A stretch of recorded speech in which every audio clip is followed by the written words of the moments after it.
Good morning, all you good people. I hope you've had a great weekend and are in for another great week. We are now really towards the end of the book of Mark, and we're in the last couple of verses. And I have some good news for you today. According to these few verses, there is a great thing, call it that we need to understand.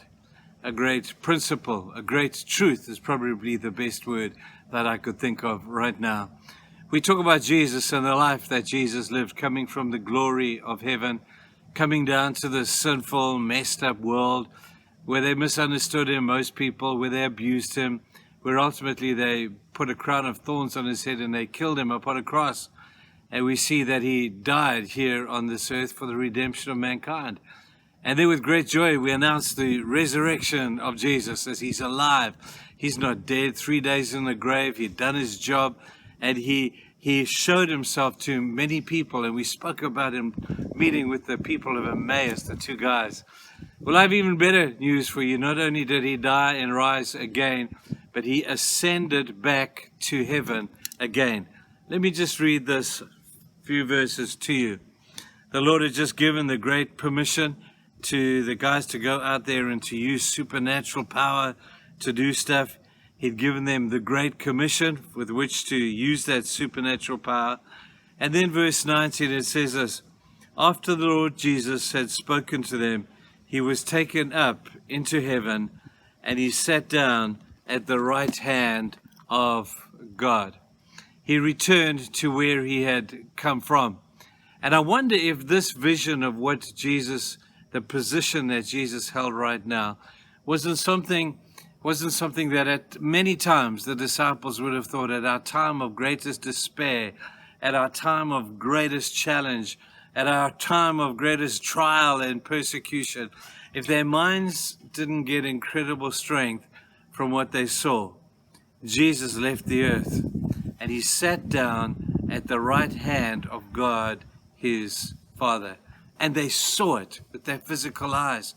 They saw it. It was embedded in their minds. It became a landmark, a kind of a milestone experience in their lives to see Jesus sitting in that place at the right hand of the Father. Now, theologians will tell you that the right hand of the Father has particular significance. The right hand is the hand of power. It's the place of authority.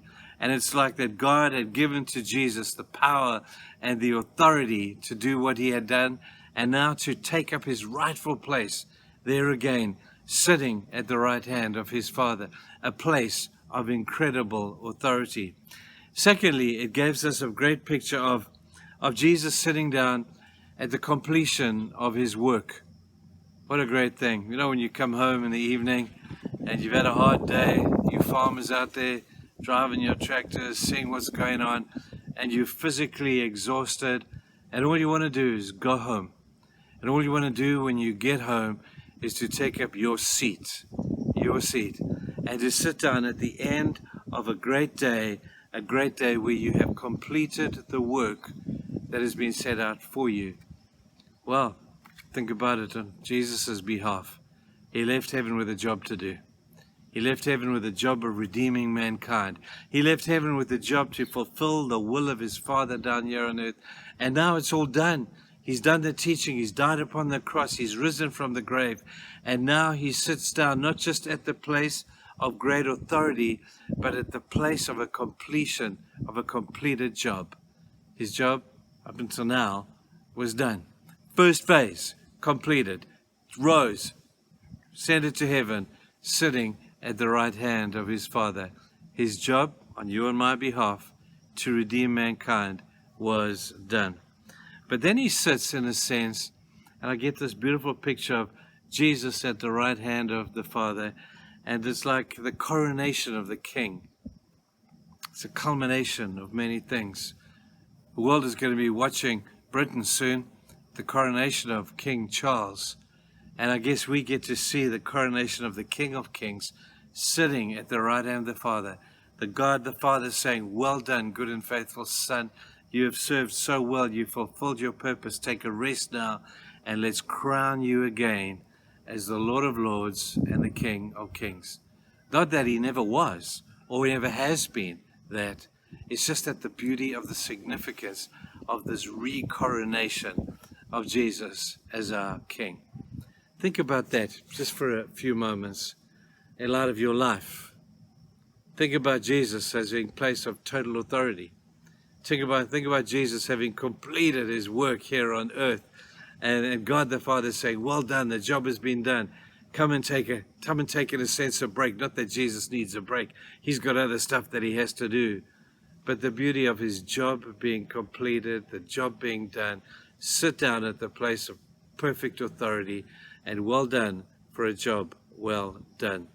Let's crown him now the King of Kings. And that's something we get to do. And I wonder if those disciples didn't gain great strength, and as they must have thought about that event in the times of their lives ahead.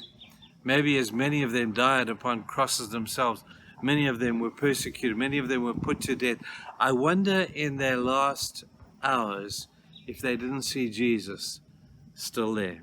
And you know what, people? He's still there today. He hasn't moved. Place of highest authority, place of a completed job, and the place so beautifully of the coronation of Jesus, our King. I don't know. Maybe you've got a situation in your life where you're questioning, is God really who he says he is? Well, I want you to close your eyes. Picture those three things as we see Jesus back in his rightful place. We'll finish this whole series in Mark tomorrow. Have a great day, you guys. Bye-bye.